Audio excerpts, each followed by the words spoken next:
Hola, muy buenas noches. Estamos a 37 horas, exactamente, a esta hora, 7 de la noche, 37 horas para iniciar la jornada electoral presidencial. La primera vuelta, puede ser la definitiva, puede no serlo, pero es la primera cita para poder escoger al sucesor del presidente Iván Duque en la Casa de Nariño. Y aquí en Redman Noticias hemos hecho la tarea democrática de llevar a ustedes las propuestas de los candidatos, un ejercicio que ha sido serio, profundo, un ejercicio periodístico para que usted pueda tomar una decisión bien informada. Aquí, por este set de Redman Noticias, estuvieron 23 candidatos presidenciales. Finalmente la lista se decantó, quedaron 6 y todos estuvieron con nosotros, aquí, contándonos sus propuestas para Colombia en los próximos 4 años. En los próximos minutos vamos a mostrarles a ustedes un especial de propuestas de cada uno de estos 6 candidatos para que usted pueda tomar una decisión bien informada. Arrancamos con el doctor Gustavo Petro. El candidato presidencial del Pacto Histórico, Gustavo Petro, tiene un plan de gobierno de 54 hojas, en las que plasman los cambios que necesitaría Colombia de cara a los 4 años siguientes. Uno de los que más ha generado controversia es la palabra expropiación. En mi alcaldía, ¿quién expropia? Ni siquiera para hacer el cable de Ciudad Bolívar nosotros expropiamos gente, a nadie. Mire lo que acaba de pasar el año pasado. La política económica de Duque quebró 600.000 empresas. No las ayudó, ayudó a 1.000, las más grandes, pero no ayudó a 600.000 donde habían 3 millones de puestos de trabajo que salieron a la calle y aumentó el hambre. Usted sabe que aumentó la pobreza. Otro de los objetivos del aspirante es acabar con los latifundios. Le subes el impuesto predial al latifundio mayor de 500 hectáreas de tierras fértiles que no produzcan. Y el poseedor de esa tierra define, pues si quiere pagar el impuesto, páguelo. Pero si se le vuelve nada rentable tener un impuesto alto con una tierra improductiva, póngala a producir, que es lo que buscamos. Y si no puede, entonces póngala en arriendo, póngala en venta. En el caso de que la ponga en venta, pues nosotros la compramos, o cualquier otro. Si el Estado la compra, la pone en servicio del campesinado. ¿Y eso no es otra forma de expropiar? No, porque el impuesto no es una expropiación, ¿no? Tú cuando pagas impuesto de renta en tu sueldo que te ganas, te sientes expropiado. No, es el compromiso social. De llegar al poder, Petro frenaría las nuevas exploraciones de crudo en defensa del medio ambiente y de hacer una transición energética a las energías renovables. Usted no puede esperar la transición para el último año de los 12. El mensaje es: cesa la actividad de contratar exploración petrolera, también carbonera. No está diciendo que frena la exploración vigente, no está diciendo, porque esos contratos ya están firmados. Petro propone avanzar hacia la desmilitarización de la vida social, afirmando la prevalencia de las autoridades civiles sobre las militares. La seguridad humana no pregunta cuántos muertos hay, sino cuántas vidas se salvaron. Está ligada al concepto de la vida. Si tú quieres reducir el robo de celulares, el problema no está en un indicador que diga cuántos presos pusiste y cuántos años de cárcel les pusiste. No, en reducir el hambre. Claro, eso no es un tema de la policía, eso no es un tema del ejército, es un tema de otras instituciones. Reduce el hambre y reduces el delito. En su lucha contra las drogas deja claro que el narcotráfico colombiano tiene el poder político. El narcotráfico colombiano en sus diversas jefaturas, llamémoslas así, bandas, etcétera, tiene poder político. Y esa es la primera definición que hay que hacer. Que eso no te lo resuelve un policía o un soldado, no tiene cómo, por muy armado que esté. ¿Cómo le quita el poder político al narcotraficante? El narcotraficante tiene poder político porque tiene control sobre la población. El pilar contributivo de Gustavo Petro estaría en una reforma tributaria de 65 billones de pesos, con la que prevé cambios en los aspectos relacionados con el TLC, cambios en la financiación de la educación pública, programas de pensión básica y el mantenimiento de programas con subsidios directos para reducir la pobreza. Ahí están las principales propuestas de Gustavo Petro, el candidato que lidera todas las encuestas y que además es el único de todos que tiene asegurado un puesto en la segunda vuelta. No hay ninguna encuesta que nos haya dicho que podría ganar en la primera vuelta, el único que tiene asegurado un puesto en la segunda vuelta. Tiene cosas a favor, cosas en contra, cada cual de ustedes tendrá su preferencia y tendrá su gusto. A mí me parece que tiene el mejor diagnóstico de todos los candidatos, sintonizado con la crisis social, sintonizado con la crisis de los jóvenes, sintonizado con el desempleo, con la crisis de la educación, con los problemas de mala distribución del ingreso de este país. Todo ello sumado al tema de cambio climático y el problema del agua, problemas contemporáneos, problemas que se están viviendo y sus propuestas van por allí. Segundo punto, las propuestas excesivamente radicales, un gran desdén por el sector privado, un gran desprecio por la libertad de empresa, un gran desprecio por la competitividad y la productividad y propuestas en cambio muy radicales como por ejemplo acabar con la exploración del petróleo, ustedes ya lo vieron, o por ejemplo el de terminar haciendo una gran transformación en las pensiones que terminaría, según algunos, interpretan algunos, confiscando las pensiones de quienes lo tienen en los fondos privados de pensiones. Él ha aclarado que no, que eso arrancaría en un cierto periodo, pero cuando se suman y se restan las cuentas, los números no dan. Pero un elemento que ha surgido en los últimos meses de manera muy importante, quizás el peor acompañado de todos los candidatos. ¿Por qué? No solamente porque va a las cárceles su hermano a tratar de negociar y persuadir a distintos presos y líderes políticos que están presos de que lo apoyen, no solamente porque Piedad Córdoba, vean ustedes la que va de tumbo en tumbo en tumbo, sino también porque algunos de sus grandes alfiles políticos, Roy Barreras, Alfonso Prada, han resultado involucrando al combo de la Gata, por ejemplo, en la campaña de Gustavo Petro, a ganar a toda costa. Buen diagnóstico, propuestas radicales y ganar a toda costa sin ningún tipo de asco. Vamos con el siguiente candidato, es Federico Gutiérrez. Sus propuestas están concentradas en generar oportunidades y recuperar el orden en territorios afectados por la violencia. Dice que va a hacer una reforma tributaria desde el 2023, propone un revolcón en el sistema penitenciario y dice que está dispuesto a dialogar con el ELN y que honrará los acuerdos de paz con las FARC. Lo primero que hará Federico Gutiérrez si es elegido presidente es garantizar una Colombia sin hambre, por medio de un programa que convertirá el ingreso solidario en una renta básica para 5 millones de colombianos. Economía. Con su lema de oportunidades dice que promoverá la generación de 1.200.000 puestos de trabajo anuales. Que necesitamos un programa que sea social para atender el hambre y para ir sacando a la gente de la pobreza. Con un país que vaya creciendo de manera económica cada año por encima del 5%. De acuerdo con el candidato, su programa de gobierno cuesta 1.142 billones de pesos, que saldrán de las siguientes fuentes: una reducción del 10% en el gasto público y monetizar los bienes de la mafia para aplicar extinción de dominio y alcanzar 20 billones de pesos, además de 14 billones de pesos de regalías que no se han ejecutado. Por mayor crecimiento económico del PIB, pues nosotros esperamos que tengamos 10 billones de pesos adicionales de presupuesto, porque hay que apuntarle al crecimiento económico. Por factura electrónica y modernización de la DIAN son 30 billones de pesos adicionales. 8 billones de recursos no ejecutados, 26 billones de alianzas público-privadas para todas las obras de infraestructura. Reforma tributaria. Nos quedarían faltando 30 billones que serían a través de una reforma tributaria, pero son 30 billones en los 4 años. Son 10 billones por año a partir del 2023 hasta el 2025. Justicia y seguridad. Nosotros estamos proponiendo acabar con la reincidencia. Pero ¿qué pasa también muchas veces cuando logran capturas?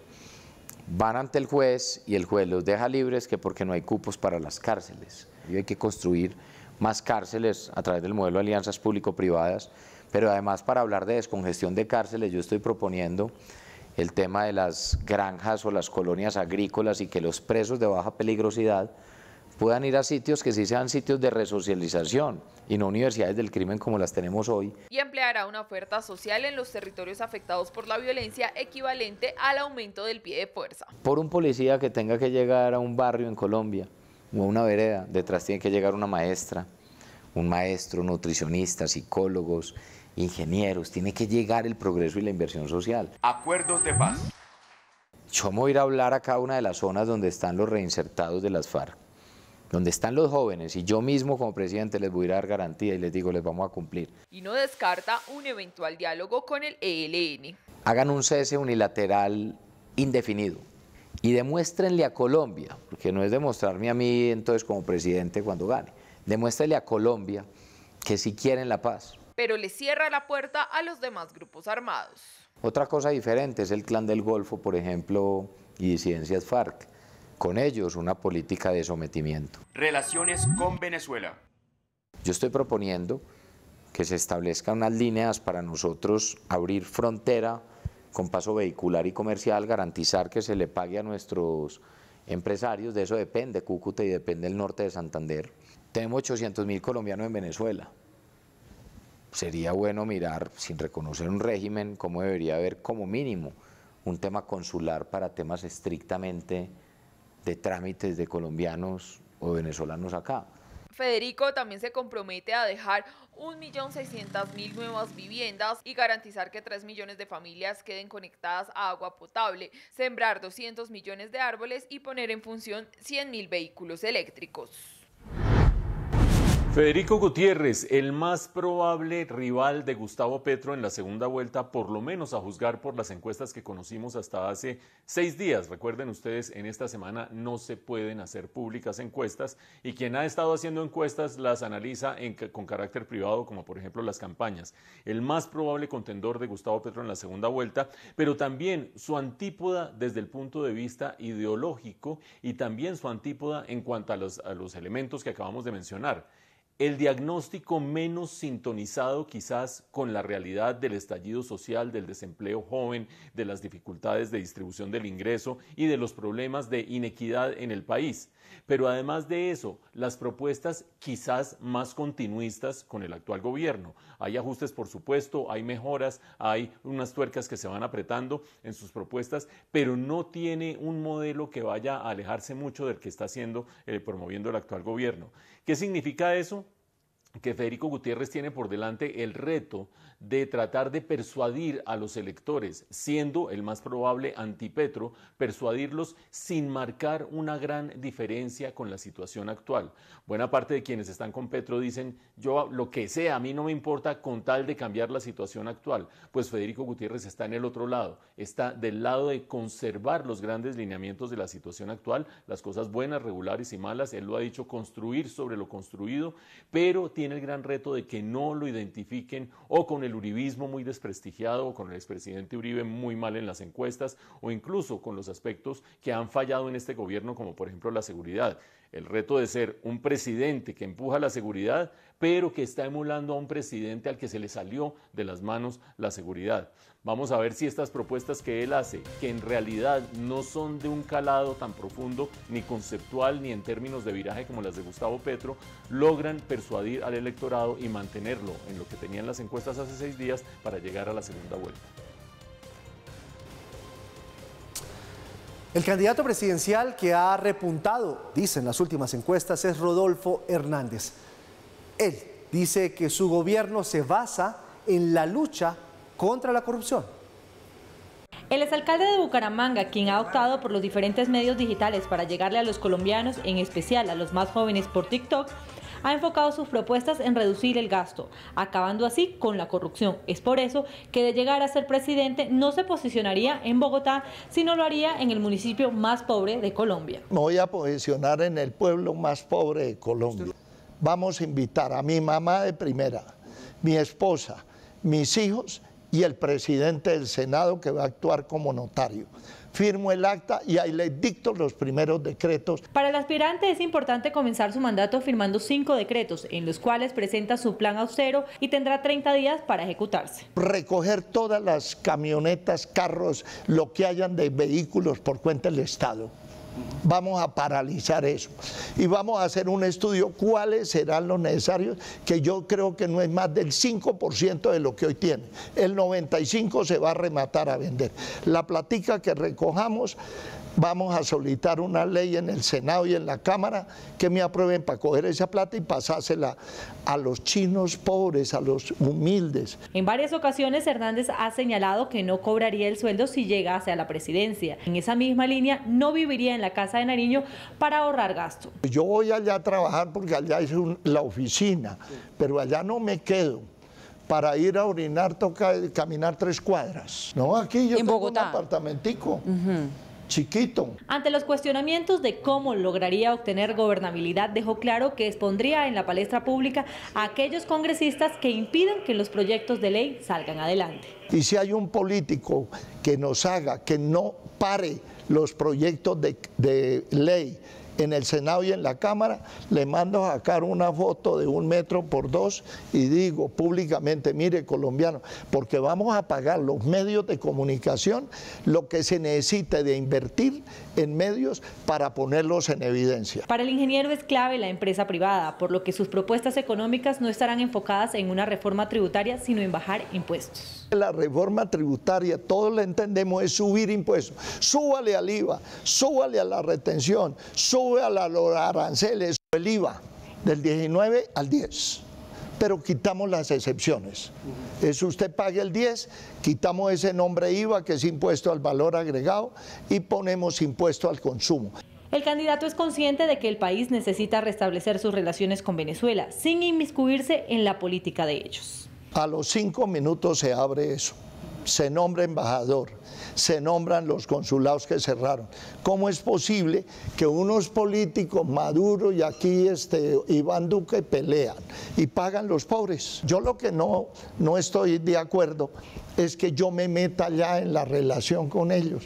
Que Maduro, que dictador, que ladrón, que atracador, todo lo que quiera. Eso que lo arreglen los venezolanos. Otro de los frentes que pretende atacar es la cocaína, al parecer legalizándola. Es por eso que adelantó una reunión con la Embajada de Estados Unidos por más de 3 horas. Declaremos a todos los adictos a la cocaína enfermos. Metamos a esos adictos en los programas de salud. Hagamos un inventario para que queden bajo la formulación médica. Para el candidato el acuerdo de paz quedó bien hecho. Lo que pasa es que el gobierno no ha cumplido y es por eso que se presentan las protestas.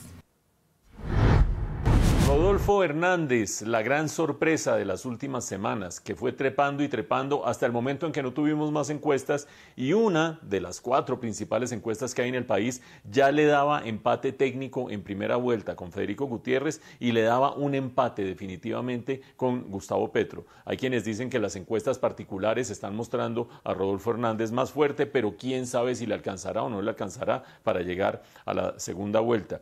Y sus grandes gracias, cada cual tendrá su impresión al respecto. Me parece a mí que esa bandera de ir contra la corrupción ha calado muchísimo entre la gente. No en vano, cada vez que se hacen encuestas de diversa índole durante los últimos 15 años, preguntando cuál es el principal problema del país, la gente persistentemente dice corrupción, inseguridad, corrupción, desempleo, corrupción, educación, pero corrupción siempre en el primer lugar. Agarra esa bandera y casi que a cualquier cosa responde por corrupción. Segundo punto a favor, el lenguaje muy aterrizado, las frases que diría cualquier persona en la calle, el dirigirse a la corrupción como la gran ladronera, cosas de ese estilo que le gustan mucho a la gente porque casi que canta la tabla que cualquier ciudadano de la calle le querría cantar a la política tradicional.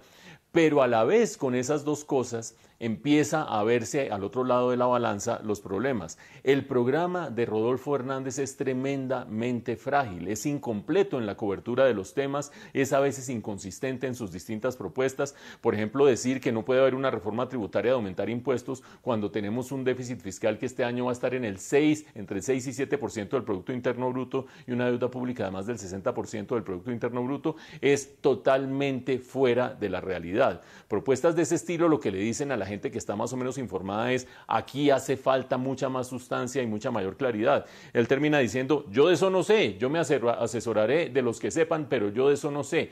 Y uno no sabe si con esa idea de que es el liderazgo, el mesianismo contra la corrupción, terminaría conformando un gobierno suficientemente sólido. Además, porque tiene unas grandes tendencias autoritarias, no solamente por lo que hizo en la alcaldía de Bucaramanga, de terminar pegándole hasta a los concejales, sino aparte de eso, por cosas que ustedes oyeron en esta nota. Si hay algún congresista que no me ayude a pasar mis proyectos en el Congreso, le saco foto de 2 metros por 1 metro y lo expongo ante la opinión pública. Eso es unas tendencias autoritarias que no se han vivido en este país, por lo menos en los últimos años, y ahí está el lado de la balanza de un plato y del otro de Rodolfo Hernández.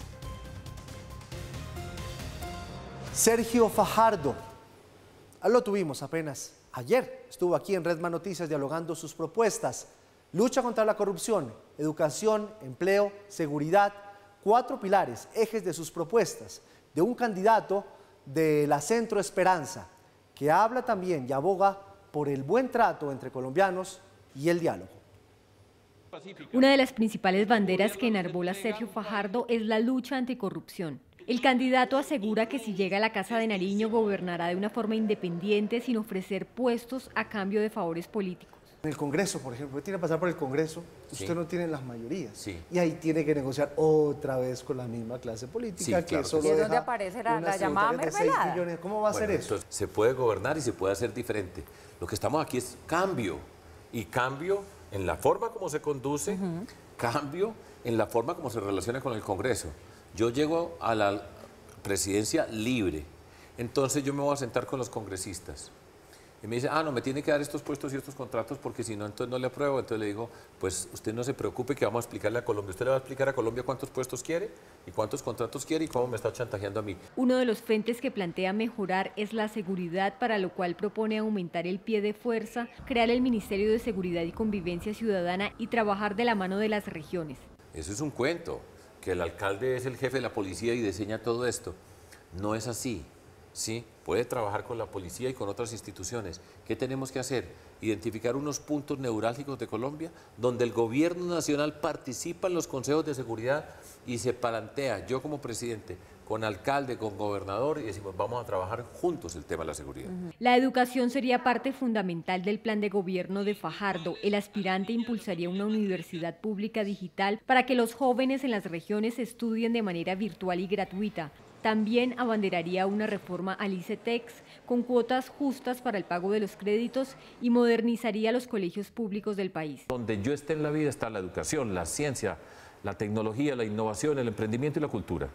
Es la apuesta por el talento de nuestro país, un país que tiene la riqueza de la biodiversidad y de nuestra cultura en Colombia. Esas son las riquezas grandes que nosotros tenemos.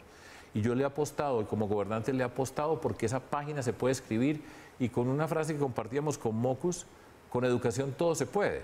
En el tema laboral, Fajardo aspira a crear 1,5 millones de empleos formales en el campo y en la ciudad, para lo cual invertirá en ciencia y tecnología, desarrollo del turismo y mejoramiento de vías terciarias.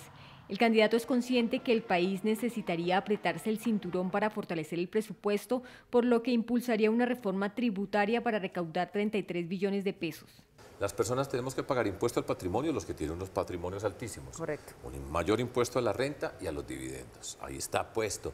Con esa cifra, voy a hablar de memoria aquí, es cerca de 12 billones de pesos de los 33. Vamos a quitar una cantidad de exenciones que se han puesto en Colombia para empresas.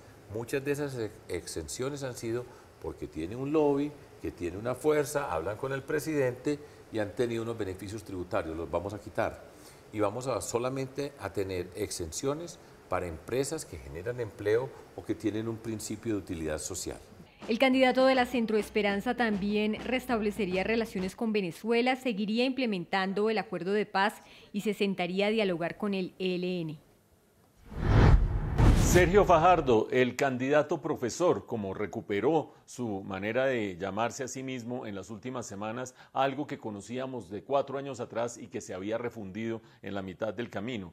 no solamente su gran énfasis en la educación, siendo consistente con lo que hizo como gobernador y como alcalde en Medellín, sino también ese énfasis en la manera distinta de hacer política, sin clientelismo, sin comprar a los congresistas, sin comprar los proyectos que le puedan pasar en el Parlamento. Sus dos grandes pilares que se habían ido refundiendo en las últimas semanas en medio de confrontaciones y distintas disputas con sus contendores y que ahora, quizás muy tardíamente, está tratando de recuperar. No solamente tiene esos dos pilares, sino que aparte de eso traía de las elecciones pasadas ese hecho de haber estado cerquitica de la segunda vuelta y se vino cayendo y cayendo y cayendo y cayendo en las encuestas. ¿Por qué? En parte porque desvirtuó, me parece a mí, esa esencia de ser decente y no confrontacional en su manera de hacer propuestas, de ser optimista y positivo en sus propuestas, algo que sería consistente con la coalición del Centro Esperanza, y se dedicó más bien a replicar las disputas en concreto, yéndose contra Federico Gutiérrez, tanto así que nombró en su propio equipo de trabajo a un antifico, y el antifico se llamaba tal cual, o se llama tal cual, el antifico, que es algo que riñe con esa imagen y con esa idea que siempre ha proyectado Sergio Fajardo como candidato, pero cargó con otro lastre muy grande que habrá que ver si logra superarlo, nadie sabe qué pasa en estas últimas semanas, y es que su propia coalición, la del Centro Esperanza, fue un monumento a la inconsistencia y a la implosión. Ingrid Betancourt, que jugó un rol muy importante armándola y empujándola, fue la primera en dinamitarlo. Alejandro Gaviria dinamitándolo permanentemente, poniendo zancadillas. Ahora muchos de sus copartidarios y compañeros de grupo diciendo que se van a ir con Gustavo Petro. ¿Será que Sergio Fajardo logra mejorar por lo menos frente a lo que decían las últimas encuestas? Habrá que ver. Está recuperando su esencia, pero quizás muy tardíamente. El candidato presidencial John Milton Rodríguez propone como núcleo fundamental de sus propuestas la familia y la vida. Asegura que de estos dos pilares fundamentales se desprenden el desarrollo económico del país, la seguridad y la justicia. Él también estuvo aquí con nosotros en Redman Noticias. Las propuestas de John Milton Rodríguez están enmarcadas en dos pilares, la vida y la familia, y tiene tres causas fundamentales: desarrollo económico, social, justicia y seguridad.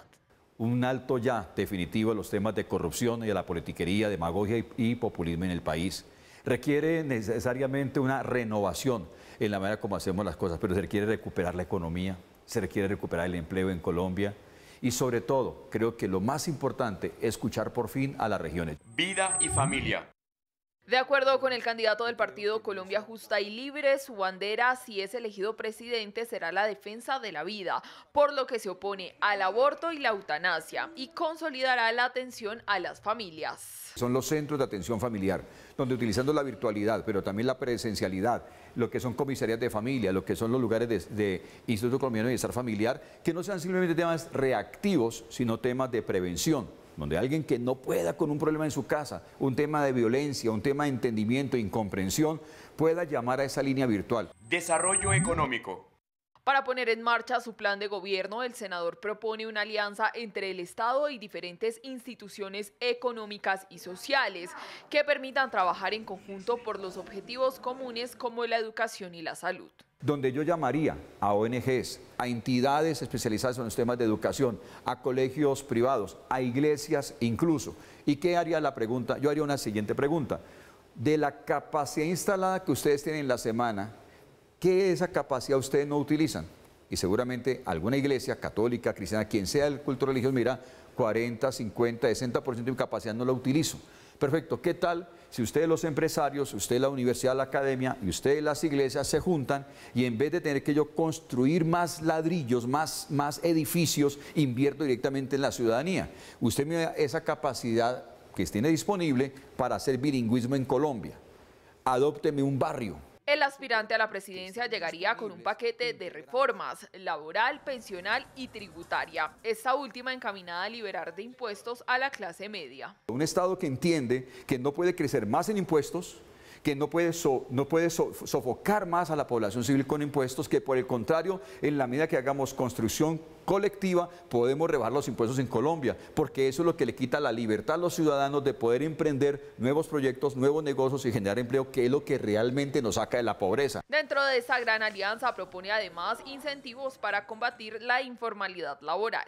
La pobreza no la resolvemos solamente a punta de subsidios, realmente y de fondo se resuelve cuando se generan emprendimientos y oportunidades, y la pregunta correcta no es cómo superar la pobreza, sino cómo prosperar. Y la prosperidad es con trabajo, es con emprendimiento y es con creatividad. También se compromete a entregar 500.000 subsidios de vivienda de interés social y 150.000 de mejora de vivienda, además de una reforma de la educación y permitir que algunas iglesias del país se conviertan en centros de estudio.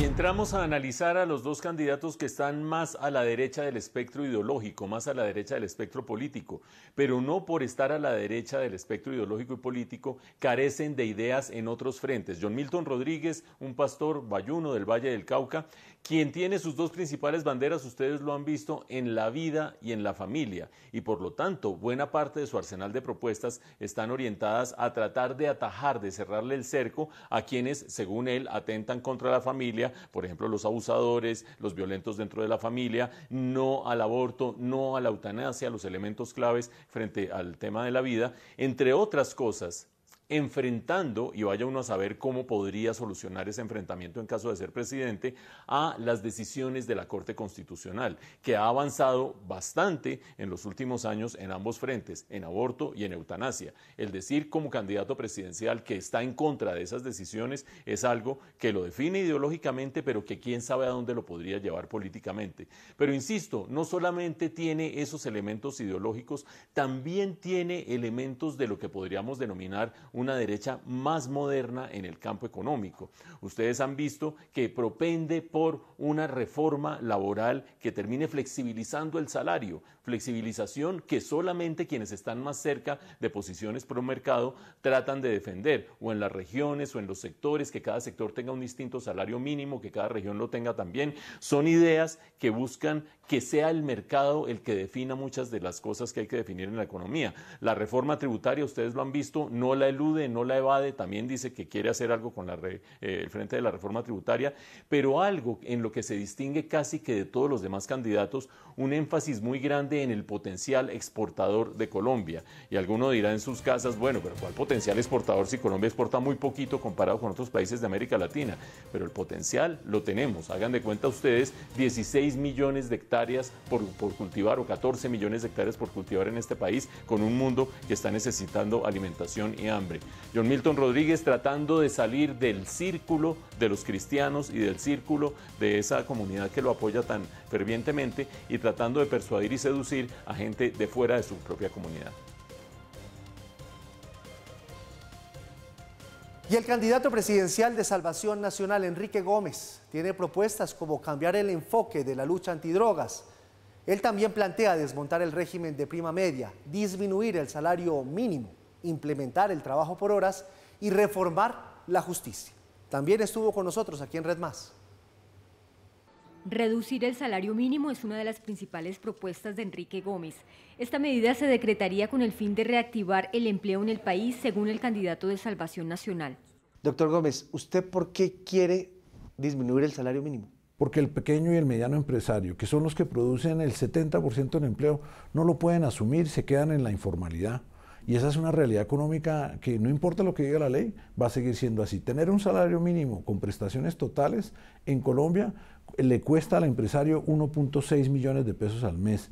Implementar el trabajo por horas es otra de las propuestas del sobrino de Álvaro Gómez Hurtado y buscaría reducir el desempleo juvenil. Mire, para los jóvenes sería importante poder tener, así sea media jornada, o trabajar por horas en varios sitios para tener flexibilidad y poder completar su ingreso. Ese mito del Código del año 48, de 1948, del empleo de por vida, estable, con jornadas fijas, no es un mito de la Colombia de ahora, y tenemos que romper y hacer las cosas diferentes para llevarle empleo a los jóvenes. Pese a la tradición conservadora de su familia, Gómez plantea un enfoque más liberal frente a la política antidrogas. La guerra contra las drogas no es el camino. Genera solo dinero para los mafiosos y genera otro fenómeno social terrible, Giovanni. la cultura narcótica. Muchos de los jóvenes en el suroccidente colombiano no quieren trabajar, quieren coronar, quieren hacerse un fusil y cuidar y beneficiarse del cultivo. Eso es absurdo. No quiero que los televidentes se confundan. Yo no promuevo el consumo. Creo que al contrario, la sociedad gasta dinero en la prohibición y no gasta dinero en prevención. Frente al sistema pensional, el candidato de Salvación Nacional asegura que lo reformaría para desmontar el régimen de prima media. Porque es injusto e inequitativo y es inviable también. En el régimen de prima media tendemos 1,6 millones de pensionados. No, tiene 6,5 millones de afiliados. Tiene 0 ahorro. Y entonces recibe todos los meses un enorme giro de la nación, le mandan plata. El abogado también propone una transformación del sistema judicial en la que se cambie la manera de elegir magistrados de las altas cortes. La reforma integral a la justicia. La verdad es que la falta de justicia es la causa de la inseguridad, no hay otra. Y tenemos décadas y décadas y décadas en que la justicia no es un servicio público en el cual los colombianos puedan confiar. La impunidad está desbordada, aún en los delitos más graves y atroces.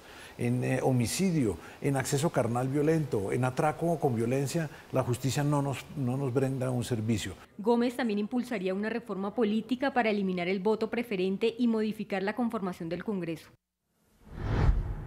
Enrique Gómez, un candidato que quienes lo han oído, quienes se han detenido a oír sus propuestas, le encuentran siempre una idea sólida, un argumento consistente y una propuesta que por lo menos es interesante, no necesariamente todos las comparten. Está en el extremo derecho del espectro político e ideológico, pero no por ser conservador desde el punto de vista ideológico, deja de ser tremendamente liberal en sus propuestas económicas. De hecho, así sucede en buena parte del mundo. Los conservadores políticos están en el extremo del liberalismo económico, libertad de mercado, libertad de empresa, dejar que sea la oferta y la demanda la que opere. Por ejemplo, en propuestas que son relativamente polémicas, pero que no tiene problema en plantear, el que el salario mínimo se vaya diferenciando por regiones y se vaya diferenciando por sectores, dependiendo de qué condiciones de productividad y desempleo hay en cada región y en cada sector. Eso que para muchos otros candidatos sería garantía de suicidio político, lo dice sin ningún empacho y lo justifica con argumentos. Además de eso, más cosas que son polémicas, decir yo acabaría con Colpensiones, así directamente, sin eufemismos y sin ningún tipo de miramientos. Yo acabaría con Colpensiones en caso de llegar a la presidencia de la República. Pero hay más. En la nota destacábamos cómo, siendo conservador desde el punto de vista ideológico y político, era tremenda o es tremendamente liberal en su propuesta frente a las drogas. Es decir, no es una cosa de prohibicionismo a ultranza, sino todo lo contrario, despenalizar. ¿Por qué? Ante la evidencia del gran fracaso de la lucha antidrogas, de la cual la peor parte la ha llevado Colombia. Obviamente ahí hay un problema muy complicado y es que si solamente Colombia despenaliza, nos convertimos en un paraíso peor que el que somos ya de narcotraficantes. Por lo tanto, la propuesta se puede quedar a mitad de camino. Pero aparte de eso, el hecho de que él esté defendiendo principios de libre mercado y que siendo abogado esté defendiendo reformas a la justicia, hacer una supercorte y no 6 o 7 cortes que tenemos hoy, y fuera de eso, lograr reducir la impunidad y llevar la justicia en un país en el que la otra cara de la corrupción es las deficiencias de la justicia, tiene ideas y hace que tenga ideas que mucha gente quisiera oír más. Y seguimos hablando de las elecciones. Los voceros de los empresarios del país hicieron un llamado a los colombianos para que asistan a las urnas este fin de semana y elijan bien. Dicen que en una coyuntura difícil como la que atraviesa el mundo hay que tomar decisiones que se traduzcan en bienestar general y fortalecimiento de la economía. Durante los últimos días se han escuchado pronunciamientos de empresarios invitando a los colombianos a votar. El Consejo Gremial, por ejemplo, invitó a ejercer el derecho al voto de manera masiva para defender la democracia y las libertades individuales y colectivas. El Consejo, que agrupa las mayores empresas del país, dice que hay que votar de manera informada bajo la perspectiva de que se está comprometiendo el futuro del país. Invita a examinar los programas, contrarrestar ideas, evaluar las hojas de vida y la trayectoria pública de los candidatos. Desde el Consejo Gremial Nacional hacemos un llamado a los colombianos a votar masivamente y responsablemente el próximo domingo. Creemos que hay que comparar las hojas de vida, las propuestas, las trayectorias. Colombia tiene grandes retos, hemos avanzado mucho, pero es indispensable trabajar por la reducción de la pobreza, la desigualdad, la generación de empleo, entre tantas necesidades que tiene el país. Hay que salvaguardar la democracia, las libertades económicas y estimular el fortalecimiento del tejido empresarial colombiano generador de empleo. Desde la Asociación Nacional de Empresarios se llamó la atención frente a la polarización que se vive en el país, que ha hecho perder oportunidades, así genere réditos electorales. Se insiste en que hay que superar la pobreza y que el gobierno y el sector privado deben trabajar juntos para lograrlo. Es necesario elaborar una estrategia para impulsar las reformas que se necesitan. Entendiendo que lo económico y empresarial al final significa bienestar para las familias colombianas y que además es el principal camino para poder generar empleo, para poder generar oportunidades alternativas para todos. Que en la medida en que hay más actividad económica, por supuesto, la generación de empleo se presenta casi que en forma automática. La pobreza también disminuye y es así como pasó del 42 al 39, cifra muy alta, pero que sin duda alguna es el resultado de la mayor actividad económica. Desde Aliadas, la asociación donde se reúnen 35 gremios y asociaciones, se invita a elegir y hacerlo bien y a mirar las propuestas que hacen crecer a Colombia como sociedad, que permita cerrar la brecha social, integrarse a otros países, crecer la economía y fortalecer la democracia. Queremos invitar a todos los colombianos a acudir este domingo a las urnas y participar en la fiesta democrática por la sucesión presidencial. A los trabajadores, empresarios, estudiantes, a todos los ciudadanos les instamos a dar un mensaje contundente de participación. Es el momento de elegir y de elegir bien, con propuestas que nos permitan crecer como sociedad, cerrar la brecha social, crecer la economía, fortalecer el empleo formal, nuestra integración a los mercados internacionales y fortalecer sobre todo nuestra democracia. Las cámaras de comercio invitan a votar para escoger a la mejor persona y tener en cuenta que se va a entregar el país a alguien para que administre los bienes que son de todos y que representan el futuro. Es importantísimo reflexionar antes de tomar una decisión, pero lo más importante, salir a votar, mantener nuestra democracia, la libertad económica, el espíritu empresarial de esas micro, pequeñas, grandes empresas que hacen tanto por el país, que dan empleo, que generan bienestar en las comunidades, que con sus impuestos permiten que temas como los subsidios para los más desfavorecidos lleguen a sus bolsillos. Desde el sector empresarial se dice que no es buena una ruptura entre la actividad política y la actividad económica y que se necesitan garantías para mantener y mejorar la producción. También la Junta de Asociación Nacional de Empresarios, la ANDI, se reunió con candidatos presidenciales para escuchar parte de sus programas económicos y presentar sus iniciativas. El objetivo es enfrentar las dificultades que tiene el país y preservar la empresa privada. La ANDI invitó a una reunión a varios candidatos presidenciales y 3 asistieron a la cita: Gustavo Petro, Federico Gutiérrez y Rodolfo Hernández, para dar a conocer las inquietudes que tiene el sector empresarial sobre el futuro económico del país. El gremio hizo un llamado a la defensa de la democracia e insistió en que se debe trabajar en la superación de la pobreza y la generación de empleo. Y eso se debe hacer en un trabajo conjunto entre el gobierno y el sector privado. Sí, tuvimos la oportunidad de reunirnos con ellos 3, invitamos también al candidato Sergio Fajardo. En realidad desde la semana pasada veníamos solicitando las reuniones de la Junta de Dirección Nacional con algunos otros miembros de la ANDI. Querían sentarse con ellos para que pudiéramos nosotros en primera instancia poder presentarles las propuestas que produjo la ANDI alrededor de esa idea de que podamos construir conjuntamente un gran programa de superación de pobreza acompañado por un programa de desarrollo empresarial que permita que en Colombia el empleo y la pobreza estén muy altos en la agenda. Los empresarios dicen que hay que tener un conocimiento profundo para que los recursos que se destinan a la población vulnerable en verdad lleguen a quienes lo necesitan. La ANDI sostiene que el país debe implementar una posición estratégica en materia de política industrial integral y de comercio internacional ante la nueva realidad de comercio mundial y los mercados. Otra de las iniciativas de los empresarios es la necesidad de tramitar y concertar las reformas que se necesitan para reducir el desempleo y la informalidad, aumentando la competitividad y la productividad. Los candidatos escucharon inquietudes en materia de oportunidades basadas en reducir la huella de carbono y conseguir entornos más competitivos. Una política, digamos, industrial que nos permita ajustarnos a la nueva realidad de la realidad internacional y de los países y lo que ha venido sucediendo no solamente alrededor de la guerra o de la invasión de Rusia a Ucrania, sino también de todo lo que sucede sucedió con la pandemia. Hablamos también de la posibilidad de que pudiéramos generar mecanismos de conversación nacional que nos permita adelantar las reformas que Colombia por tantos años ha venido tratando de hacer y que no ha podido hacer desde el punto de vista político. Las respuestas de los candidatos hicieron referencia a varios temas. Federico Gutiérrez dijo que protegerá a las empresas y fomentará la creación de más y mejores empleos. Gustavo Petro insistió en que la riqueza está en manos de pocos y que hay que enfrentar la informalidad, donde se calcula que hay más de 20 millones de personas. Mientras tanto, Rodolfo Hernández dijo que apoyará las industrias agrícolas y fortalecerá el comercio y el tejido empresarial.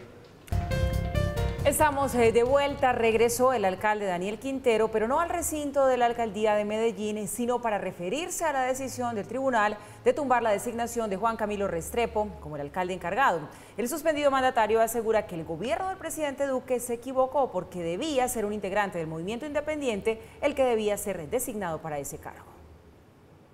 El patrimonio más importante que yo tengo es que mañana tengo que levantarme a buscar trabajo. Preocúpese cuando un funcionario público, a corto, mediano o largo plazo, terminan de ser funcionarios públicos y hayan enriquecido de manera ilícita. Aunque la noticia tomó de sorpresa a Medellín, al que hasta las horas de la mañana del 27 de mayo era el alcalde encargado, parece que no. Dice estar tranquilo y que su labor fue cumpliendo un encargo del presidente y a la vez la decisión de un órgano de control. Que tengo las manos limpias, que tengo que trabajar para vivir, que soy un medellinense que se ha preparado y con principios y valores. En estos 15 días que fui alcalde de la ciudad de Medellín de manera encargada, traté siempre de trabajar por la unidad y por defender la institucionalidad. Mientras esto pasaba, el suspendido alcalde Daniel Quintero volvió a aparecer ante la opinión pública celebrando el fallo y agradeciendo a la persona a la que el tribunal le dio respuesta. Darle las gracias no solo al Tribunal Administrativo de Antioquia, sino a un abogado que llamé hace unos minutos, que no conocía, de Boyacá, Ricardo, que él, viendo la injusticia de lo que pasaba acá, sin conocernos, tomó la decisión de poner una acción de nulidad. Sumado a esto, Quintero dijo que la decisión de la Procuraduría ha generado una crisis en la ciudad y descalificó que aún no se haya elegido a una de las personas presentadas por el movimiento con el que llegó a la alcaldía. Debido a todo lo que se ha hecho apresuradamente por el gobierno Duque con un interés político para intervenir en las próximas elecciones, hoy la ciudad no tiene alcalde. Hoy la ciudad está sin alcalde. Pero que el gobierno Duque, diciendo algo que es insólito, que todavía es increíble incluso presentarlo ante los medios y la comunidad internacional, que no la nombraban porque no había hombres en la terna. Un gobierno tremendamente machista. Y es que ese es ahora el tema central. Con la suspensión del encargado, a Duque le toca nombrar el sucesor entre la terna conformada por María Camila Villamizar, André Uribe y Karen Delgado. Ha roto la democracia de Colombia. La que juró servir, la rompió. Y la rompió por deseo de poder. Porque lo único que lo motivaba era quedarse en el poder, a toda costa. Lo hizo mal. Que reflexione. Finalmente, Quintero les pidió a los ciudadanos que no presenten más tutelas a favor de él, ya que éstas se acumulan y el alto tribunal no podrá resolverlas rápidamente. Por ahora, el suspendido alcalde con sus acciones legales no va a poder llegar a la alcaldía de la ciudad. Y el gobierno nacional respondió a la decisión del Tribunal Administrativo de Antioquia. El ministro del Interior, Daniel Palacios, aseguró que el suspendido alcalde Daniel Quintero pidió una aclaración este viernes sobre el fallo, por lo que están a la espera de esa respuesta. El gobierno nacional acata los fallos de la justicia. Inmediatamente, este fallo esté en firme, hará lo propio. Sin embargo, es importante informar a la opinión pública que el doctor Daniel Quintero Calle hizo una solicitud de aclaración al fallo emitido por el Tribunal Administrativo de Antioquia, lo que suspende la firmeza de ese fallo. Nuevamente reiteramos que en el decreto por el cual se dio nombramiento temporal al doctor Juan Camilo Restrepo como alcalde encargado de la ciudad de Medellín, se solicitó también la terna al partido o movimiento político o grupo significativo de ciudadanos por el cual se avaló el doctor Daniel Quintero Calle. El día de ayer se terminó de recibir toda la documentación por parte de los ternados para poder ser evaluados y revisar el cumplimiento de todos los requisitos legales. La próxima semana avanzaremos con las entrevistas para que el señor presidente de la República pueda tomar la decisión de quién será el alcalde designado. Bogotá está lista para los comicios de este 29 de mayo. Más de 10.500 hombres custodiarán la ciudad y, entre otras cosas, el domingo no habrá ciclovía. Con retenes en las 20 localidades, la capital del país le madruga a las elecciones. No tenemos nada que temer, los bogotanos como siempre vamos a poder salir a ejercer nuestro derecho de manera libre y tranquila. Contaremos con el acompañamiento de más de 10.500 efectivos de nuestra Policía Nacional que estarán acompañando los 910 puestos de votación y los diferentes puntos estratégicos y de interés el domingo electoral. También tendremos el acompañamiento de más de 2.500 efectivos del Ejército Nacional.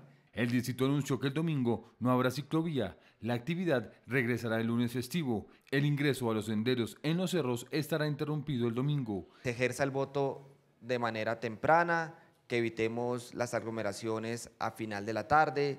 Siempre entre 3 de la tarde, 3:30, empezamos a ver en algunos puestos de votación filas que se pueden evitar si salimos todos temprano en familia, con amigos, a ejercer el voto desde muy temprano.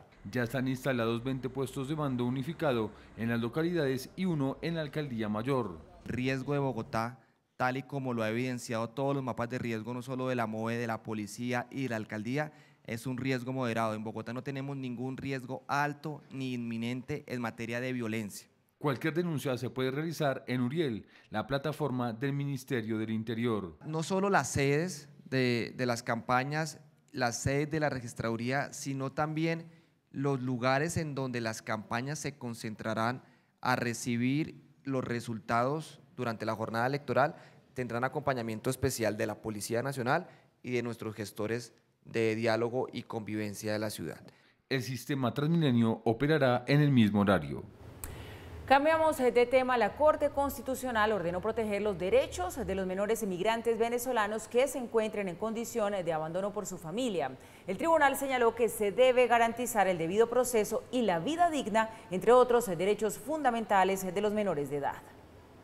Al fallar una tutela, se ordenó al Ministerio de Relaciones Exteriores otorgar la nacionalidad colombiana y al Instituto Colombiano de Bienestar Familiar adelantar el registro civil de los menores que en condición de migrantes han sido abandonados por su familia. Con esta decisión, señala el fallo, se debe beneficiar a toda la población de niñas, niños y adolescentes de origen venezolano, migrantes irregulares y en situación de abandono probado, que acrediten como mínimo un año de domicilio permanente y continuo en Colombia, para efectos exclusivos de que se les tramite la nacionalidad colombiana por adopción. Tal condición solo se efectuará cuando sea solicitada por los defensores de familia o quienes desarrollen las funciones de estos, siempre que no exista duda sobre las razones por las cuales se encuentran en territorio colombiano o de que no hayan sido separados de manera forzosa o delictivamente de sus padres o familiares. Bueno, pero en Colombia también pasan cosas buenas. Miren esta historia. Un conductor de taxi en Bogotá dio ejemplo de honestidad.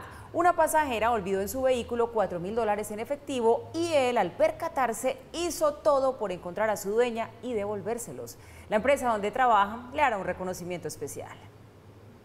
El conductor de taxi Luis Alfredo Ortiz nunca imaginó que una carrera que le salió en el aeropuerto iba a probar su honradez. Aproximadamente a las 11 de la noche recogí a una usuaria que se dirigía para el barrio Primavera, ¿sí? Al dejar el servicio, pues yo me bajé normal, abrí el baúl, le entregué una maleta grande que traía, ella se bajó, traía un bolso terciado, ella se bajó con su bolso. Las pasajeras llamaron a la empresa y a través de cámaras de seguridad determinaron que el taxi donde se les había quedado una pequeña cartera azul con $4.000, es decir, 16 millones de pesos en efectivo, una suma de pesos mexicanos, 2 celulares y 2 pasaportes, era el móvil de Luis Alfredo. Efectivamente ahí estaba el bolsito en la parte de abajo del piso, de donde se ponen los pies, se había caído. Hoy, y con la presencia de la policía y del gerente de la empresa, la dueña de las pertenencias recibió la buena noticia. La señora no, simplemente pues recibió sus pertenencias y me dijo gracias y hasta luego.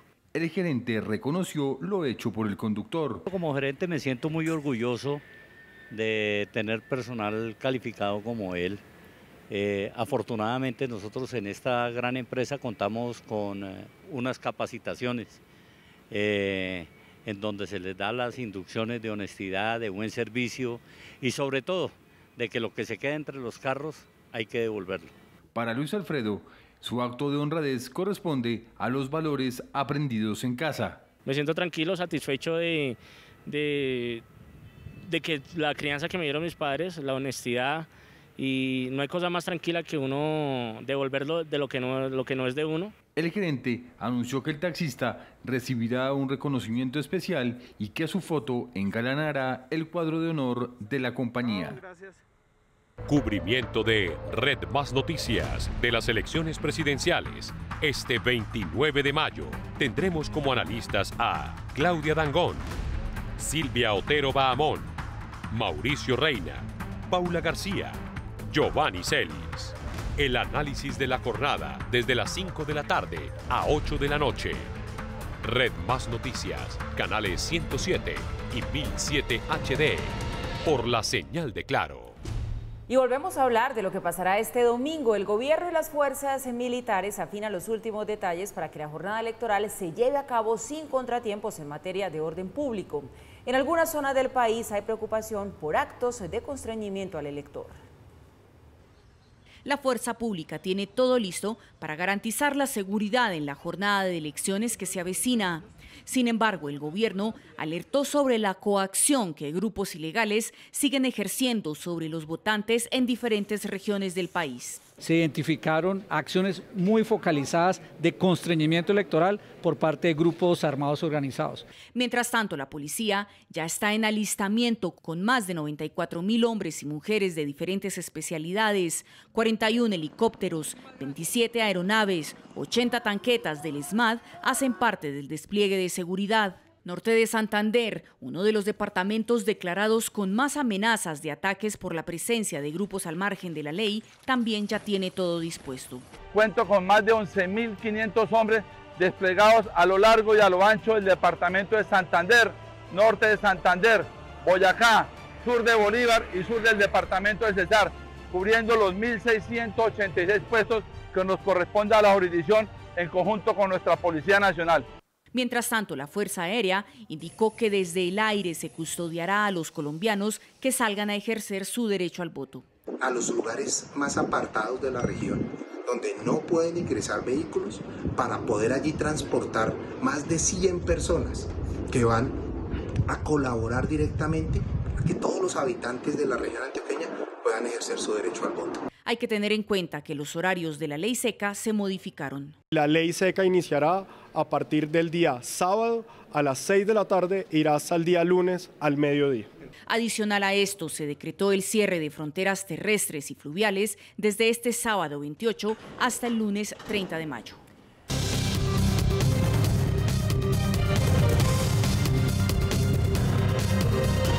Regresamos para dar un vistazo al mundo. 13 días después de la masacre en la escuela de Texas, se conocen nuevos detalles de lo que ocurrió allí. La policía del estado admitió que cometió un error, Ana, buenas noches, al no entrar antes al salón de clases donde se estaba perpetrando este tiroteo. Es que los agentes tardaron 77 minutos en abatir al atacante y resulta que 47 de ellos pues estuvieron fuera del salón sin intervenirlo. Esta es una revelación increíble.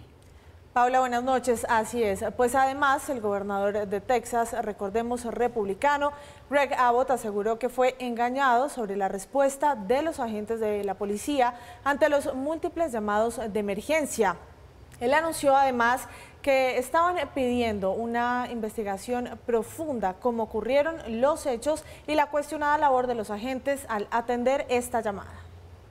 En retrospectiva, donde estoy sentado ahora, por supuesto que no fue una decisión correcta, fue la decisión equivocada. Con estas palabras, el director del Departamento de Seguridad Pública de Texas aceptó que tomaron la decisión equivocada al esperar casi una hora para confrontar a Salvador Ramos, el autor del tiroteo en la escuela primaria Ruff, en el que 19 niños y 2 profesoras fueron asesinados.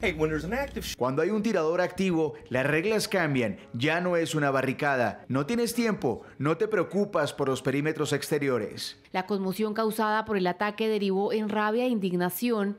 luego de que testigos aseguraran que a pesar de que varios agentes arribaron al lugar de forma inmediata, optaron por permanecer en el exterior hasta la llegada de una unidad táctica de la patrulla fronteriza, después de que al tratar de ingresar les dispararan. Oh my God, no puedo creerlo. Mira, llenos de policías y los pinches policías nomás afuera. La gente seguía diciendo, entra allí, atrápalo, entra allí, atrápalo, cada minuto que mató a alguien, cada momento, boom, y era como si nadie quisiera salir lastimado, no querían salir lastimados, así que no querían entrar porque no querían salir lastimados, los niños no tenían que morir. Un hecho que además sería comprobado por la línea de tiempo en la que se desarrolló la matanza y que fue liberada por la policía de Texas en las últimas horas. A las 11:33 de la mañana, el sospechoso entró a la escuela e inmediatamente comenzó a disparar en el salón 111 más de 100 rondas. A las 11:35, 3 policías ingresan a la escuela por la misma puerta exterior utilizada por el sospechoso. Allí fueron seguidos poco después por otros 4 oficiales para un total de 7. Los primeros 3 fueron directamente a la puerta del salón de clases, que estaba cerrada con llave. Allí el sospechoso comienza a disparar y 2 de los oficiales alcanzaron a ser heridos.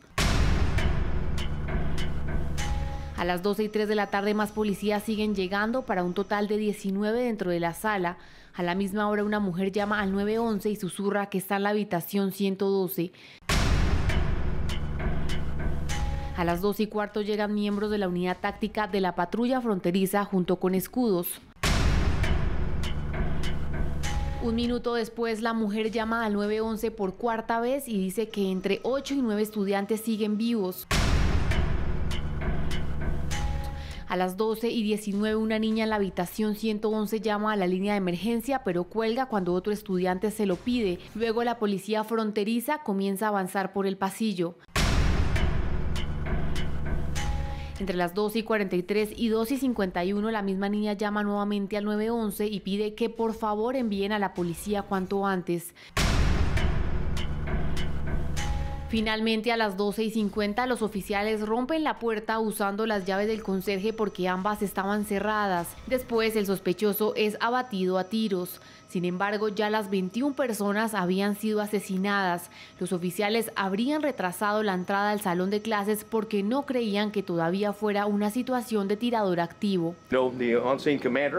El comandante en esa escena consideró que era un tema bloqueado y que había tiempo y que no había más niños en riesgo. Obviamente, ya sabes, según la información que tenemos, había niños en ese salón de clases que estaban en riesgo y eso, de hecho, seguía siendo una situación de tirador activo y no un sujeto atrincherado. El jefe de la policía de Texas también reveló que Salvador Ramos ingresó al establecimiento sin resistencia por una puerta que aparentemente estaba sin llave. Simplemente dio la vuelta a la escuela hasta que encontró una puerta. Entró, pero ¿dónde estaba el guardia de seguridad? El banco tiene guardia de seguridad, ¿verdad?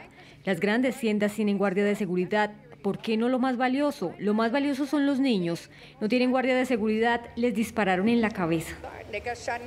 Y es que en medio de la indignación, polémica y cuestionamientos, inició la convención anual de la Asociación Nacional del Rifle, solo días después de esta reciente masacre también en Texas. En su discurso, Donald Trump arremetió contra los esfuerzos de los demócratas para controlar el porte de armas. I can only say tonight that the prayers of the American people are with you. Now they're gone, and they leave behind grieving families. The majority of those who died today were children. They had their entire lives ahead of them. Birthdays, graduations, weddings. We are here for you, whatever you need. So tonight, I ask the nation to pray for them.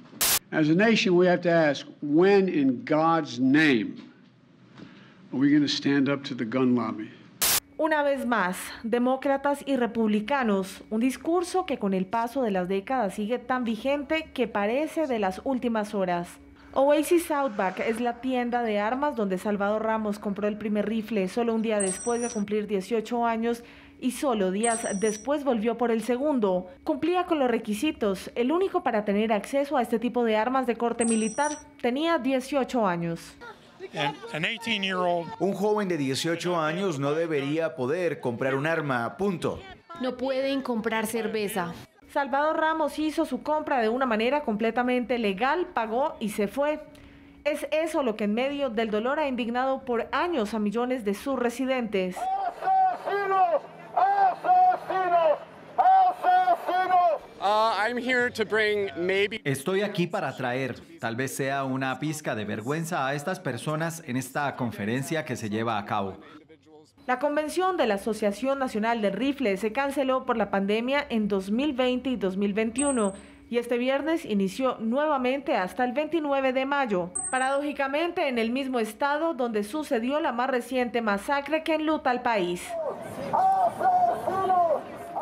Miles de manifestantes llegaron a los alrededores del centro de convenciones de Houston para protestar contra la celebración de esta conferencia, a la que solo pueden asistir sus miembros activos, que ya son más de 5.5 millones de personas, entre ellos el expresidente Donald Trump, quien hace parte de este evento considerado como la reunión más grande de abogados de la segunda enmienda del país. Pese a la indignación y las masacres, esto argumentan quienes defienden el porte de armas. Las armas no matan a la gente, es la gente la que mata a la gente. Las armas no aprietan el gatillo. ¿Sabes a lo que me refiero? No son las armas, es la gente. Hasta que vuelvan a eso, comprendiéndolo, entonces siempre va a suceder.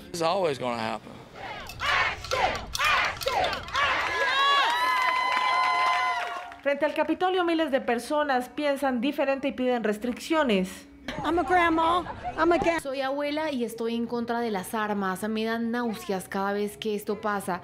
Y esto pasa todo el tiempo, 2 veces en los últimos 12 días. ¿Cuánto más tenemos que aguantar estas cosas? Es que para comprar alcohol deben tener 21 años, pero tal y como está estipulado en la segunda enmienda de la Constitución de Estados Unidos, el porte de armas está al mismo nivel que la libertad de expresión, la libertad de prensa, religión o reunión. Cambiamos de tema porque Ecuador reportó el primer caso sospechoso de la viruela del mono. A través de un comunicado, el Ministerio de Salud aseguró que se trata de un paciente hombre quien viajó a África y presentó síntomas relacionados con la enfermedad, como fiebre y lesiones en la piel. Mientras el caso está en estudio, se activó la vigilancia epidemiológica para las personas y sus contactos cercanos que actualmente se mantienen en aislamiento. De llegarse a confirmar, Ecuador sería el segundo país de América Latina en registrar un caso de viruela del mono después de Argentina, que ya cuenta con 2 casos confirmados de la enfermedad. Así se siente tu cabeza con esos fuertes dolores como la migraña. Elimínalos así de rápido con Ibuflash Migran. Ibuflash, alivio potente para tu cabeza en un flash.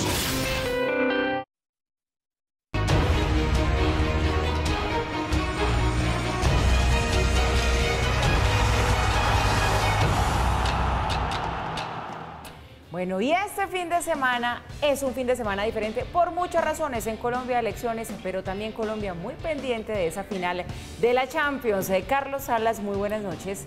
Yo espero que usted me diga que tiene el corazón dividido, porque sabemos que el Real Madrid es el equipo de sus amores, sí señor, pero también usted ya es medio colombiano. Allí tenemos a Lucho Díaz, que es esa cuota que tiene a todo un país muy atento a lo que vaya a pasar ahí en esa final, además porque Lucho Díaz sí que se ha lucido en ese equipo. ¿Está con los dos un poquito o no? Yo soy sincero, yo lo siento, mañana solo tengo un color, pero oye, pues cada uno Carlos, es hincha. no puede ser, no, es no lo puedo que hay, creer. no puedo. Y además te puedo decir, estoy muerto de los nervios, o sea, no sabes cómo estoy a un día. Le tiene miedo a Lucho Díaz, ¿no? Y a lo que puede hacer en la cancha contra Real. Tal cual, tal cual. Pues mira, no sabemos lo que puede pasar mañana. Lo único que sabemos es que llegó básicamente, Paula, el momento de la verdad, el momento definitivo, la final que todos esperábamos de la Champions League y que se juega este sábado. Todos los ojos estarán puestos en París, la ciudad del amor, que acogerá este duelo de los dos equipos más grandes, por títulos y con diferencia, de toda Europa. En el Real Madrid, que quieren olvidar la tusa, evidentemente, por Mbappé, y ese no fichaje o el fichaje frustrado que hubo esta semana. Y qué mejor manera que alzando la copa, pues precisamente en la casa del francés, en París. En el Liverpool también son optimistas por la recuperación express de Thiago, su timón, el del centro del campo, que parece haberse recuperado de cara a la final.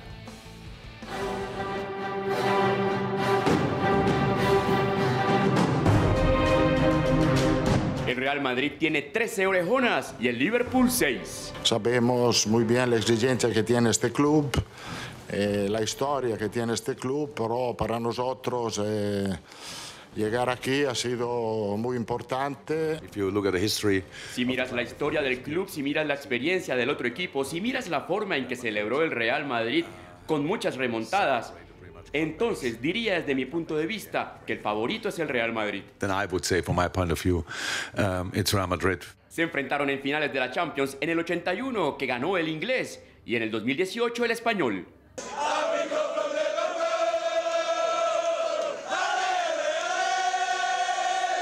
No hay mal rollo, no hay disputas, así que esperemos que todo vaya bien y disfrutemos todos de la final. No olvidamos lo que sucedió en 2018, pero eso seguramente puede volver a ocurrir. No obstante, hablar de venganza no es correcto, pero sería una buena idea. Creo que el Liverpool va a plantear un partido intenso, lo que es la calidad del equipo, un equipo intenso, con mucha calidad individuales. El ganador de esta Champions se ganará 20 millones de euros.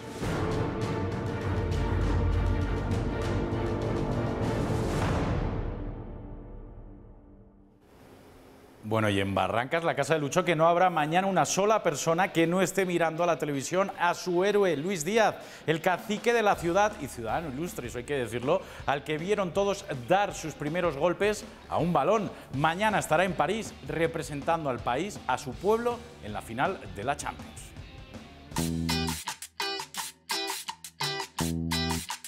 En estas canchas llenas de polvo empezó a patear el balón Luis Díaz, el único colombiano que puede ganar la Champions League este año.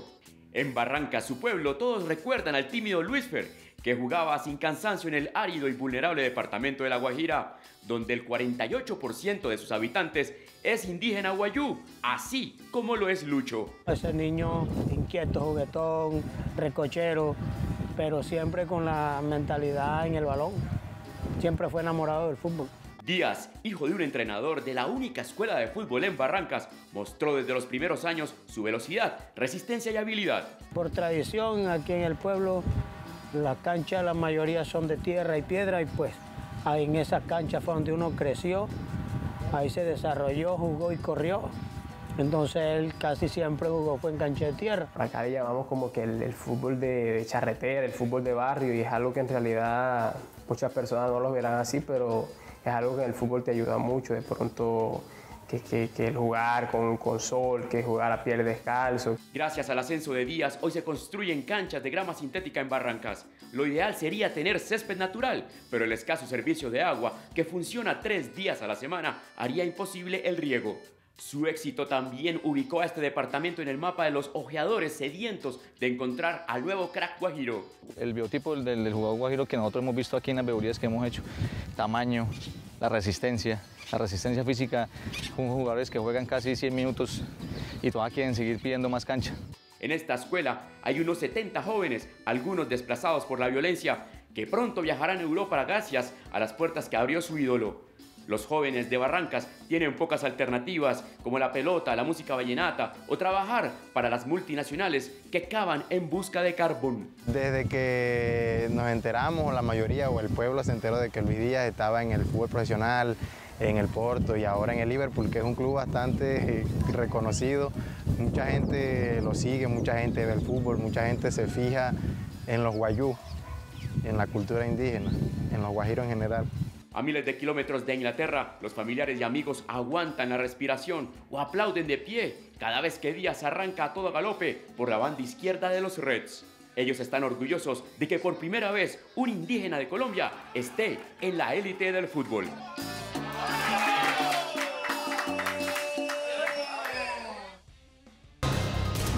Y el tema del día, mañana se juega la final de la UEFA Champions League entre Real Madrid y el Liverpool, equipo del guajiro Luis Díaz.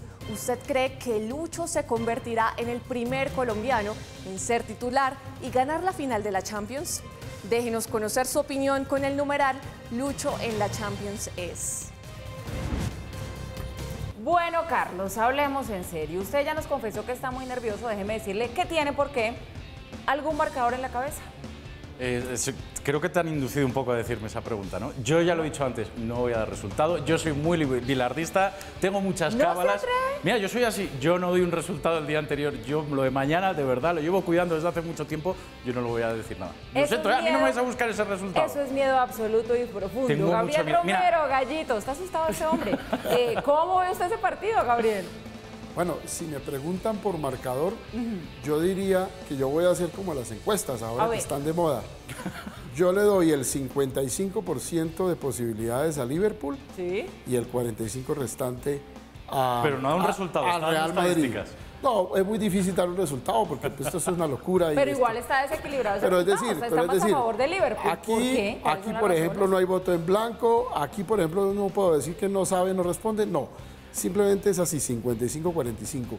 Mire, esta final va a ser fascinante, pero volvamos un poquito a la historia. 2018, una final en Kiev. Hoy, lamentablemente, Kiev está en otras condiciones y ojalá salga de ahí. La final fue en Kiev.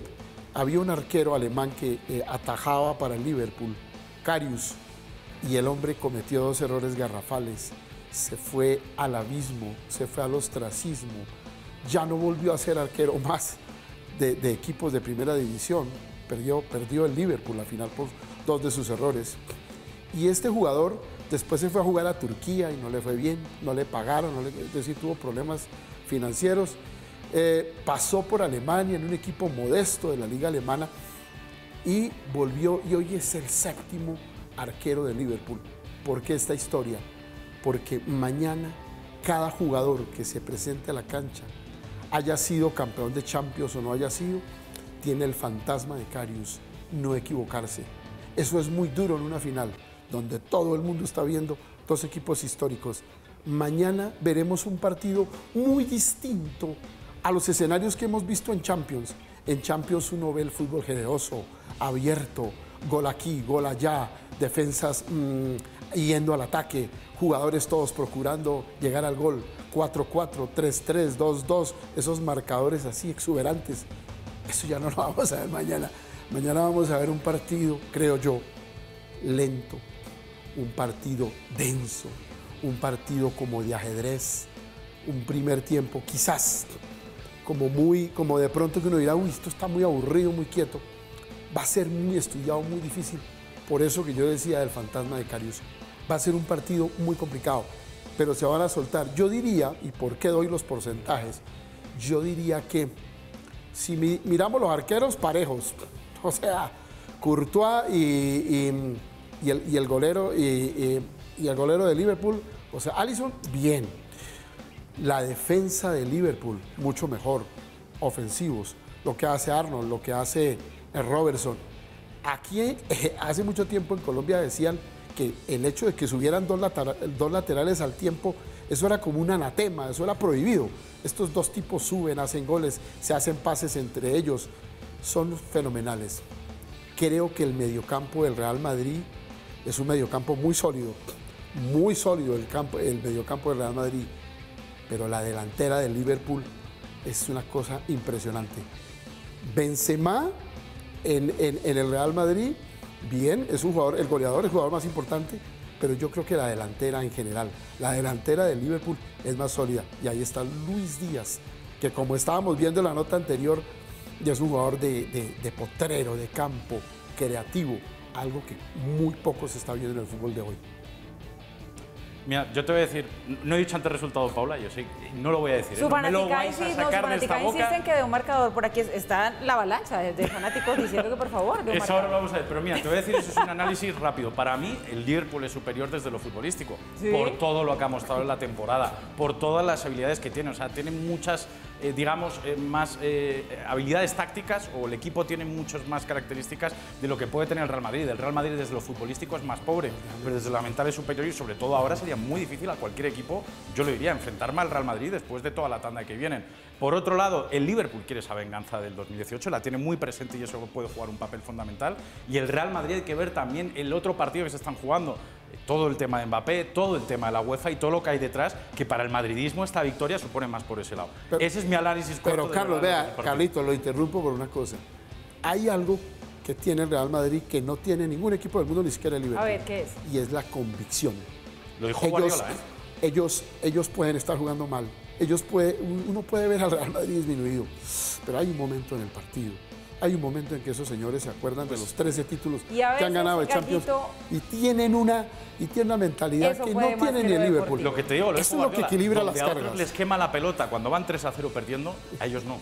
Bueno, Y ese es señores, un pero factor quiero importante mostrarles de qué está ganar. diciendo la gente en redes sociales acerca de este partidazo que después de escucharlos a los dos, estoy segura que promete ser bomba. Gabriel dice que la pregunta ofende, que por supuesto que Luis Díaz se va a lucir en ese partido y pues va a pasar a la historia como ese colombiano que se gana esa final de la Champions. También participa Alejo Otero, dice Lucho marcará el gol de la victoria al minuto 87, se lanza y todo con un tiempo específico. Y Juan C. Martínez opina que es un verdadero crack, que triunfar en la liga inglesa es un reto bastante complejo. Hasta el momento Lucho Díaz es el mejor colombiano, es el colombiano con el mejor desempeño y creo que eso nadie lo discute.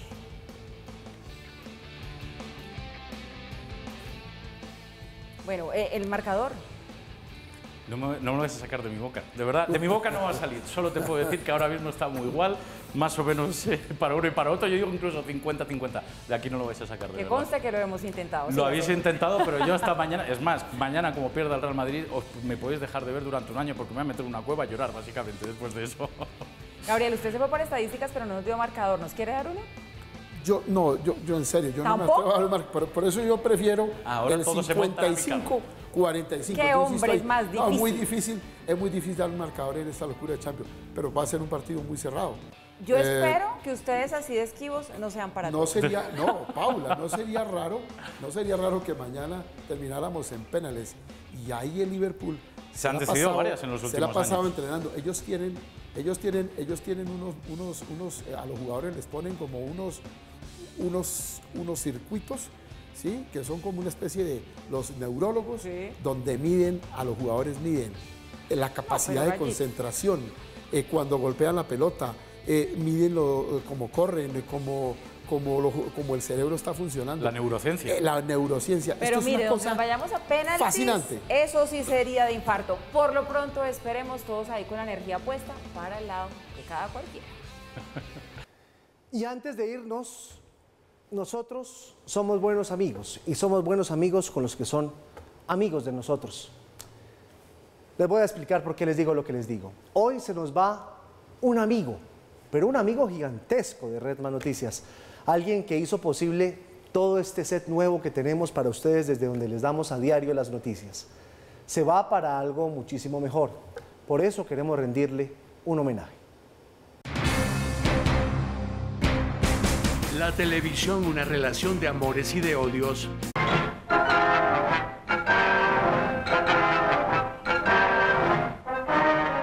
Alfred Hitchcock, quien era el dueño del sarcasmo, la quería. And television broadcasting.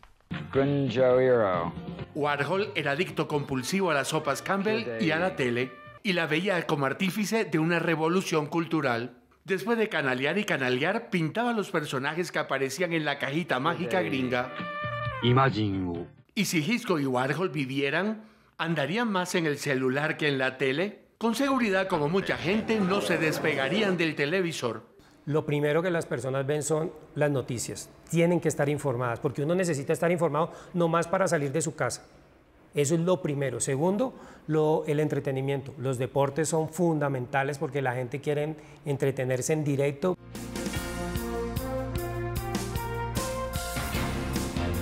Hola, mi nombre es Jorge Perdomo, soy productor de televisión, llevo más de 28 años trabajando en esto, me apasiona y hoy es mi último día en Red Más y quiero despedirme no de un equipo de trabajo, sino de una familia. 4, 3. Les presento a Jorge Perdomo, padre de familia y el amigo de todos en el canal Red Más.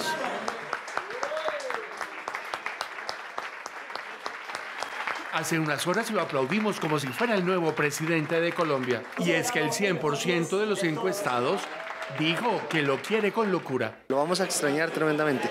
Difícil reemplazar a una persona con ese nivel personal y profesional. Mi querido Jorge, si tengo que pensar en alguien que durante este año y medio me ha llenado de buena energía, me ha enseñado un montón de cosas y se va a quedar siempre en mi corazón, eres tú. Perdomo impartió enseñanzas de manera silenciosa. Hay que ser bueno en lo que se hace, pero es mejor ser buena persona. Te vamos a extrañar un montón, pero nos quedamos con todo lo bueno que nos enseñaste, con tu bacanería. Hasta el último momento traté de convencerte que no te fueras, pero yo creo que estos cambios y estas oportunidades hay que aprovecharlas y sé que te va a ir muy bien como te fue acá. Usted es un hombre bueno en la estrategia, en la táctica y en los resultados. Nos vas a hacer muchísima falta. Eres una persona increíble, trabajadora, colaboradora, que siempre está pensando en los demás. Hasta hoy fue el productor de los canales de Claro Televisión. ¿Pero qué es eso? El lenguaje de los hinchas del fútbol era el hombre que llevaba el 10 en la camiseta. Siempre necesitan a alguien que esté detrás de cámara, que entienda el negocio, que lo haga rentable, pero que visualmente sea atractivo y bueno para el televidente. Hoy Perdomo se va, dice hasta pronto con 2 goles de lujo. Los 2 nuevos estudios con los más altos estándares tecnológicos, reflejo del desarrollo de la televisión colombiana. Este es el estudio 2, el último que se construyó, el que se inauguró hace un par de semanas. Aquí vamos a tener programas nuevos. Y desde el otro estudio se emite Red Más Noticias. Lo más difícil era la altura, porque casi todos los estudios en el mundo tienen 3 metros de aforo. ¿Qué hicimos para contrarrestar eso? Hicimos que el techo y las luces fueran parte de la escenografía. Un día en la vida de Red Más. El equipo tiene muchos jugadores de vanguardia. Aquí tenemos emisión. Estos muchachos son los que, como los médicos o como los policías que están en guardia, ellos siempre están 7x24, esto nunca está solo. Sacamos 7 canales al aire. Aquí son más de 1.500 metros cuadrados y trabajan aproximadamente 180 personas entrando y saliendo 7x24, los 7 días de la semana, 24 horas. Llegó el día de la despedida. La televisión es mágica, pero la vida de vez en cuando es un melodrama. Esto se hace con la familia, no con nadie más, no con compañeros, ni con jefes, ni amigos, sino con familia. Se va el 10, dicen todos. La vida misma es como la televisión, pero con muchas partes aburridas. Jorge dice adiós. Su vida tiene nuevos retos profesionales. Hitchcock, el maestro del suspenso y el crimen, entendería que algo ha muerto en nosotros.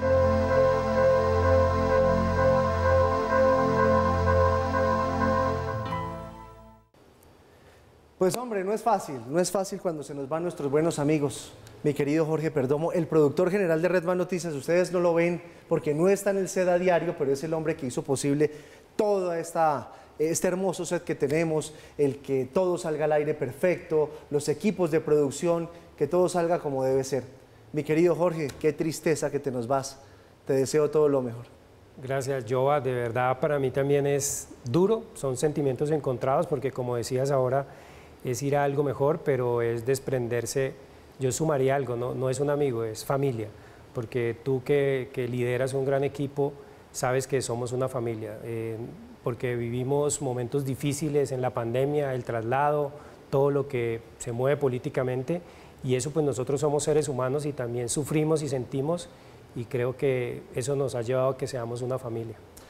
Jorgito además es una persona extremadamente familiar, tiene unas convicciones de fe que son bastante valiosas, pero sobre todo, y por eso es que nos duele tanto que se nos vaya, y se me como quiebra la voz, porque además es un buen amigo y es una buena persona, y como dicen por ahí, conseguir grandes profesionales es muy fácil, pero conseguir que alguien en tu equipo sea una muy buena persona, pues no es fácil, y aquí hay muy buenas personas.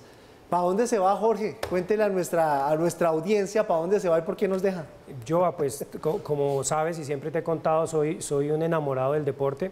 Torneos y Competencias es una productora latinoamericana. TIC de Argentina, nada más y nada menos, para que miren para dónde va Jorge. Son fuertes y quieren abrir operación en Colombia, quieren abrir operación en los países vecinos, en este caso Ecuador y pues algo de Venezuela, y quieren que yo lidere ese proyecto y pues la verdad hay que ir porque hay que abrir el mercado. Eso es forma como nosotros colaboramos con país, pues si van a abrir y van a existir una apertura en el mundo de la televisión y el deporte. Hay que ir porque pues, están buscando aquí en las divisiones inferiores, lo digo con mucho respeto, que RedMa ha sido donde yo me he formado últimamente y donde he brillado en lo que he podido hacer. Oiga, ahorita, ¿y qué le dijo la familia, qué le dijo su señora, qué le dijeron sus niñas? Porque usted es un hombre 7x24, pero allá también va a seguir siendo 7x24, pero además desde otro país. ¿No le pusieron la queja? ¿No le dijeron nada? No. Mis hijas sí, los fines de semana, pues aquí lográbamos cuadrar todo, nos turnábamos contigo, porque así la gente no lo crea, uno sigue desde la casa mirando todo el contenido, pero pues va a tocar un poco más duro, hay que sacrificar algo familiarmente, pero bueno, estamos en un momento de mi vida donde soy productivo y tengo que aprovecharlo. Creo que es una decisión difícil, pero que hay que hacerla porque es desprenderse de algo y de muchas personas, los que están aquí todos, que los quiero muchísimo, de verdad, comenzando por Jorgito, ¿y qué te llevas de todos nosotros? ¿De tu casa, de tu equipo? De verdad, lo que te decía, que se levantan el uno al otro, que se ayudan, que en ti veo un líder que trabaja con el ejemplo, o sea, un hombre que desde muy temprano hasta muy tarde está trabajando, veo a gente comprometida en un proyecto que tal vez muchos creen que es pequeño, pero para mí que tiene demasiada influencia porque estamos en el cable operador más grande y tenemos la cantidad de celulares más grande de todo el país y tal vez de toda Latinoamérica. ¿Qué me llevo? Me llevo muchos amigos, muchas personas, desde la señora Los Tintos hasta el presidente Centeno, que son muy sensibles y son muy cariñosos y dan la milla extra siempre. Pues hombre, nosotros teníamos fe que así como se echó para atrás Mbappé y no se fue para Real Madrid, que usted se echara para atrás, no lo pudimos convencer. No, se fue. Pero ay, Jorgito, de todo corazón, sabes que te queremos mucho. Esta es tu casa y será tu casa por toda la vida. Te deseamos lo mejor, que Dios te guíe, te ilumine y que seas tan exitoso o mucho más de lo que has sido acá. Buen viento y buena mar, querido amigo. Amén. Muchas gracias, Giovanni. Lo mismo, que aquí sigan con ese empuje que van a llegar muy lejos. Hasta aquí está mis... Ay, no, qué dolor, qué dolor. Mucha suerte, Jorgito. Así nos vamos hoy viernes. Hasta aquí esta emisión de RedMa Noticias. No se les olvide que el próximo domingo estaremos desde las 8 en punto de la mañana con el gran especial de elecciones. Ay, se nos van los amigos, cómo nos duele. Pero se van para cosas buenas. Chao, chao y feliz noche.